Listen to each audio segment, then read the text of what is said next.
αποκτά ένα παιδί σωστή σχέση με τον εαυτό του? Όταν λάβει αγάπη και επιβράβευση από τους γονείς του. Αυτά τα δύο είναι τα μόνα απαραίτητα για να αποκτήσει αυτοπεποίθηση, να αναπτύξει πρωτοβουλίες και να προχωρήσει στη ζωή του. Όταν μάθει, πρέπει να μάθει να σέβεται τον εαυτό του, να εκφράζει τη γνώμη του, να προβάλλει τις δεξιότητές του και να πραγματοποιεί τις ιδέες του. Να σέβεται το ίδιο του το σώμα, αποφεύγοντας βλαβερές τροφές, αλκοόλ και τσιγάρα.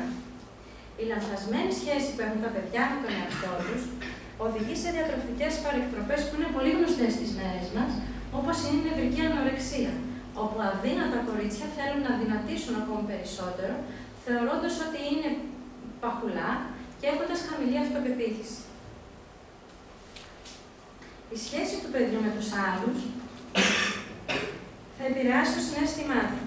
Οι φιλίες του, ο σεβασμός στους μεγαλύτερους και στους δασκάλους του θα καθορίσουν τη λειτουργικότητά του στο κοινωνικό του περιβάλλον. Θα πρέπει το παιδί να γνωρίσει τα όρια του με τους άλλους. Πολύ μεγάλο ρόλο σε αυτό παίζουν οι γονείς. Κανένα παιδί δεν θα υπακούσει σε κανόνες, άμα δει των γονιών του να περνάει με κόκκινο, να προσπερνάει στον ουρά αυτούς που είναι μπροστά του, αλλά και να σε δει προς τους μεγαλύτερους. Και παιδιά που δεν έχουν όρια δεν είναι ευτυχισμένα. Χάνονται σε μια άναρχη κατάσταση που τα αποσυντονίζει. Νιώθουν ότι δεν υπάρχουν κάποιοι κανόνες που να τους ακολουθούμε όλους και επομένως δεν μπορούν να παίξουν το παιχνίδι. Όπως το σώμα θέλει σωστή τροφή, το πνεύμα θέλει εκπαίδευση και ερεθίσματα, έτσι και σωστή τροφή του συναισθήματος προάγει τη συνολική υγεία. Ποιος μπορεί να θεωρηθεί ευτυχισμένος, αν είναι γερός, είναι έξυπνος και είναι επιτυχημένος επιστήμονας, αν δεν έχει αγάπη και συντροφικότητα? Και ποιος θα έλεγε ότι είναι υγιής κάποιος που χρησιμοποιεί τη γνώση του για το κακό των άλλων? Το συναίσθημα τρέφεται με θετικά ερεθίσματα. Αν ένα παιδάκι χαρίσει αυθόρμητα το αεροπλανάκι του σε κάποιο άλλο και ο γονιός του το επιβραβεύσει, τότε στο παιδί δημιουργούνται θετικά ερεθίσματα.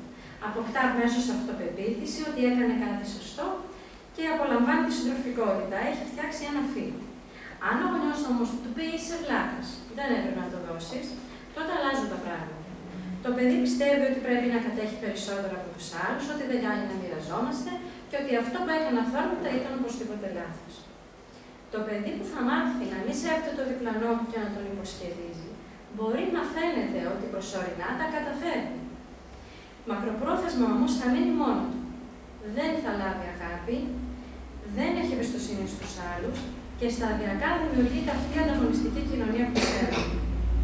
Σωστή φροντίδα του παιδιού λοιπόν σημαίνει ότι αναγνωρίζουμε τις ανάγκες του σώματός του, του συναισθήματός του και του πνεύματος.